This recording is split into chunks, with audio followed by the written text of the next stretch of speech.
In this video, we'll talk more generally about the idea of reduction of order and how it works to even non-constant coefficient equations.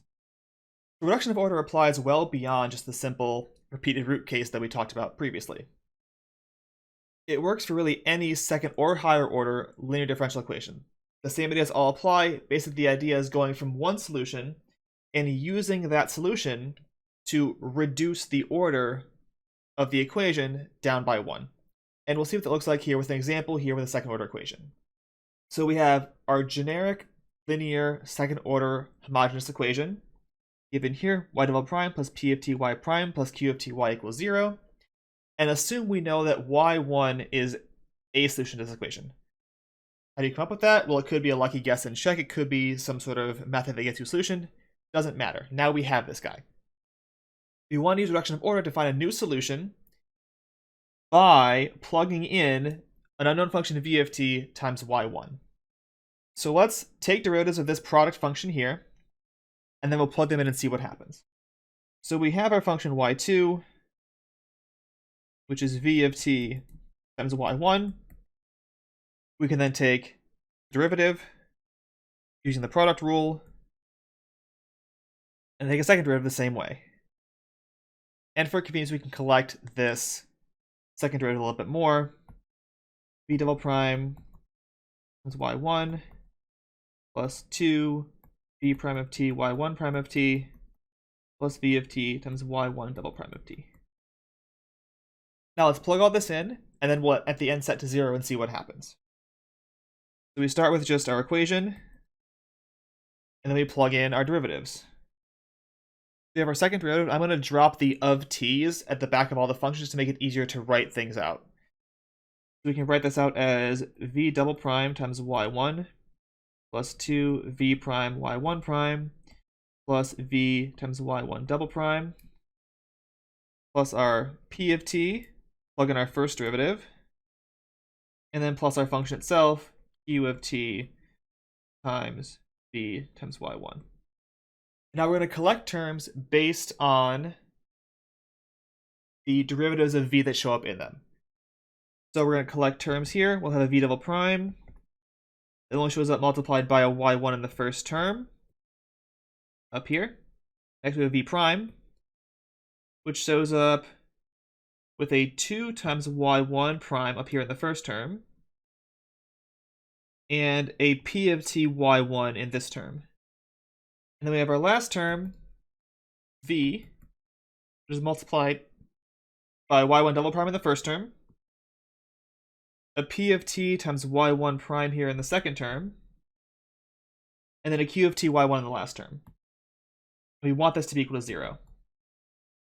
Now what's the main point here? The main point is we know that y1 solves the problem. What does that mean?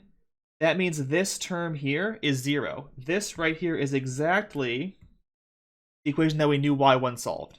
So that term vanishes. And so what we're left with here is the following. We're left with v double prime times y1 plus 2 y1 prime plus p of t y1 times v prime equals 0. Now, this again is a second order equation, but there's no 0th order term. There's no v anywhere. It's only v prime. So if I define a new variable, if I let u be the function v prime, this becomes what? This then becomes u prime times y1 plus 2 y1 prime plus p of t y1 times u equals 0. And that's first order linear. And what's the benefit there? We know how to solve these. These are solvable by integrating factors. So this will get me a way to solve for u. I can then integrate one more time to get v. And I can multiply by my y1 to get my solution y2. Which is what we wanted in the first place. We wanted to get to a new solution from old ones. In general, if you're looking at a higher order equation, this equation you get here would not be first order linear, but it would be one order lower than the previous one you had before. we've dropped from a second order equation down to a first order, and thanks to the first order, we know how to solve them. But this is a general process. Let's look at an example and see what it looks like in the context of an actual problem. Let's go to the following equation, t squared y double prime plus 2ty prime minus 6y equals 0. Let's verify that t squared solves this problem, and then use reduction of order to find a second solution. So first, for the verification, we just plug in. So we have t squared times y double prime. Well, t squared double prime is 2, plus 2t times y prime. Y prime here is 2t, and minus 6y minus 6t squared. Well, that's 2t squared plus 4t squared minus 6t squared, that's 0. Fantastic, it solves the problem. Now let's use reduction of order to find a second solution. What does that mean? Well, that means I'm going to plug in y2 of t is going to be v of t times t squared. We start by taking derivatives. So y2 prime is going to be v prime times t squared plus 2t times v. Y2 double prime will be v double prime times t squared plus a 2t v prime plus another 2t v prime and plus a 2v. Now we go ahead and plug all that in. So I will get then, my equation was here, and now just plug all this in. And like last time, we'll regroup by the order of the term in v. This will give us t double prime times t to the fourth plus a v prime, 4t cubed from the first term, and a 2t cubed from the second term. And then for v, 2t squared plus 4t squared minus 6t squared, the exact same calculation we had above for solving the first time.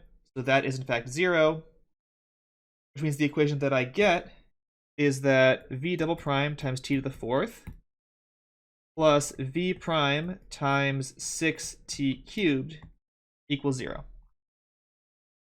So now let's solve this guy. Again, we're going to let u equal v prime. So this becomes u prime times t to the fourth plus u times 6t cubed equals 0.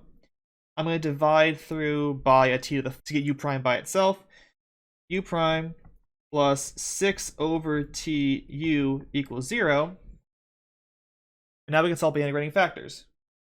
So my mu should be e to the integral of 6 over t dt, which is e to the 6 log of t, which is t to the 6th. Multiplying through on both sides by that gives me a u prime times t to the 6th plus a 6t to the 5th times u equals 0. This is t to the 6th times u prime, which I can then integrate both sides. T to the 6th u equals a constant, which tells me that my function u here is c over t to the 6th. Now let's get back to y2. Since our v was defined by v prime equals u, this means v prime is c over t to the 6th. You can integrate both sides to give me that v should equal c over minus 5 t to the minus 5 plus a constant d, which really I can just make this again into a single constant. So then my y, which was v times y1, which was t squared, is going to be constant a times t to the minus 5 plus d times t squared, or a t to the minus third plus d t squared. We already knew this solves the problem, so we'll kind of ignore it and just focus on the fact that our new solution that we get here is t to the minus third. And so you can check that y2 of t is t to the minus 3 also solves the equation. That's the idea of reduction of order in more generality, and how you can use it to solve these kinds of problems even if they're not constant coefficient problems.